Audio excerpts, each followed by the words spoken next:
Hi everyone, this is Sujit and welcome you all at Moscow School of Language. दोस्तों, आज हम बात करेंगे पास्ट परफेक्ट टेंस की। पास्ट परफेक्ट टेंस क्या रूल है, कैसे बनाते हैं, we will understand in this video. So let's begin. Past perfect tense.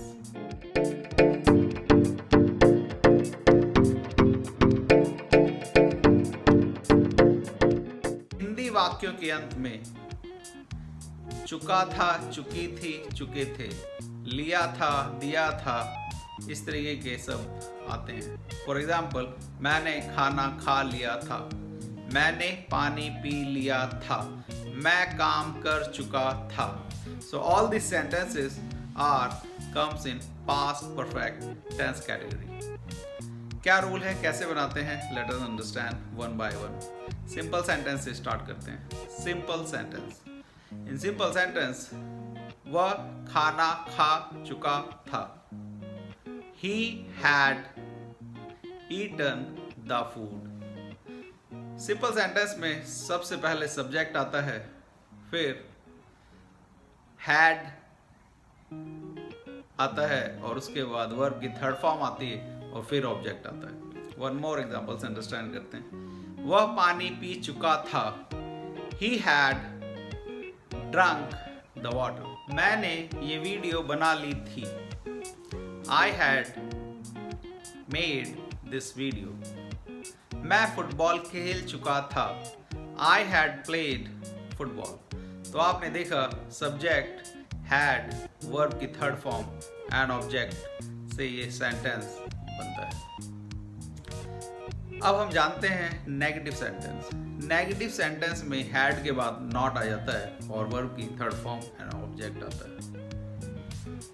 मैं नहीं खेल चुका था। I had not played. वह पानी नहीं पी चुका था। He had not drunk the water. The third form for drink, drunk the water. वह पत्र नहीं लिख चुका था। He had not written the letter. तो आपने देखा नेगेटिव सेंटेंस में had के बाद नॉट आ जाता है, वर्ब की थर्ड फॉर्म आ जाती है। Let us start interrogative sentence. Interrogative sentence में सब्जेक्ट से पहले had आता है, फिर सब्जेक्ट आता है, फिर वर्ब की थर्ड फॉर्म आती है और ऑब्जेक्ट आता है। एक एग्जांपल से समझते हैं। क्या तुमने मुझे इंफॉर्मेशन दे दी थी? Had you given the information? So verb की थर्ड फॉर्म। क्या तुम घूमने जा चुके थे? Had you gone to walk? क्या तुमने ये मूवी देख ली थी? Had you watched this movie? तो आपने देखा इंटरोगेटिव सेंटेंस में सब्जेक्ट से पहले had लगाकर एंड वर्ब की थर्ड फॉर्म लगाकर इस सेंटेंस को बनाते हैं। There is one more category which is called WH family category. इसमें क्वेश्चन बीच में होता है, इसको भी अंडरस्टैंड करते हैं। तुमने अपनी शादी कहाँ की थी? Where had you married? तुम पिकनिक मनाने कहाँ गए थे? तो कहाँ की स्पेलिंग अंग्रेजी सबसे पहले लिखेंगे और उसके बाद सेंटेंस को बनाएंगे। Where had you gone for picnic? उसने अपने चैप्टर कैसे याद किए थे? How had she learned her chapters? तो इस सेंटेंस में आपने देखा सबसे पहले जो क्वेश्चन पूछा जा रहा है मिडिल में, सबसे पहले question and then after had and उसके बाद सब्जेक्ट एंड देन वर्ब की third form and then object. जब भी हम पास्ट परफेक्ट टेंस को बनाते हैं, अगर दो सेंटेंस है तो जो काम पहले हुआ है उसमें पास्ट परफेक्ट टेंस लगाते हैं और उसके बाद सिंपल पास्ट इंडेफिनिट टेंस लगाते हैं। एक एग्जांपल समझते हैं। मेरे ऑफिस पहुंचने से पहले मीटिंग खत्म हो चुकी थी। तो मेरे ऑफिस पहुंचने से पहले मीटिंग खत्म हो चुकी थी। तो मीटिंग खत्म हो चुकी थी, तो meeting had finished before I reached office. So before I reached is the past indefinite tense and past perfect tense जो काम पहले हो चुका था। एक और एग्जांपल समझते हैं। मेरे एयरपोर्ट पहुंचने से पहले फ्लाइट छूट चुकी थी।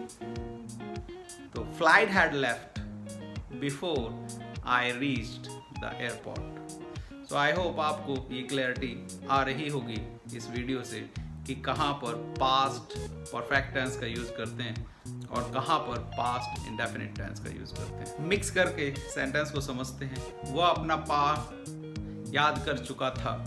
He had learned his lesson. वह घूमने नहीं गया था। He had not gone for the walk. क्या तुमने पाठ याद कर लिया था? Had you learned his lesson? तुम पिकनिक मनाने कहाँ गए थे? Where had you gone for the picnic? मेरे पेपर देने से पहले एग्ज़ाम ख़त्म हो चुका था। Exam had over before I finished my paper. तो आपने देखा कैसे past perfect tense and past indefinite tense दोनों को जोड़कर भी हम सेंटेंस बनाते हैं। तो इस तरीके से पास्ट परफेक्ट टेंस खत्म होता है। पास्ट परफेक्ट टेंस में हेल्पिंग वर्ब हैड है जो कि सभी में आती है और वर्ब की थर्ड फॉर्म आती है। इन दो बातों का याद रखेंगे तो पास्ट परफेक्ट टेंस में गलती नहीं होगी। एक बात और मैं बताना चाहूँगा, हिंदी वाक्यों में लिया, दिया, खाया, पिया मीन्स आ ई ए पास्ट इंडेफिनिट टेंस में बनते हैं। लेकिन अगर हम इसी को बोलते हैं आ था, ई थी, चुका था, चुकी थी, तो ये पास्ट परफेक्ट टेंस में बनते हैं। तो लोगों को ये कन्फ्यूज़न हो जाती है कि किस टेंस को पास्ट इंडेफिनिट में बनाएं और किस टेंस को पास्ट परफेक्ट में बनाएं।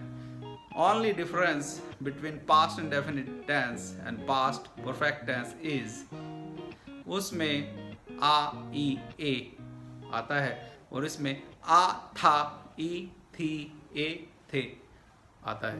I hope you got the clarity. Thank you so much for watching. Have a great day. Bye bye.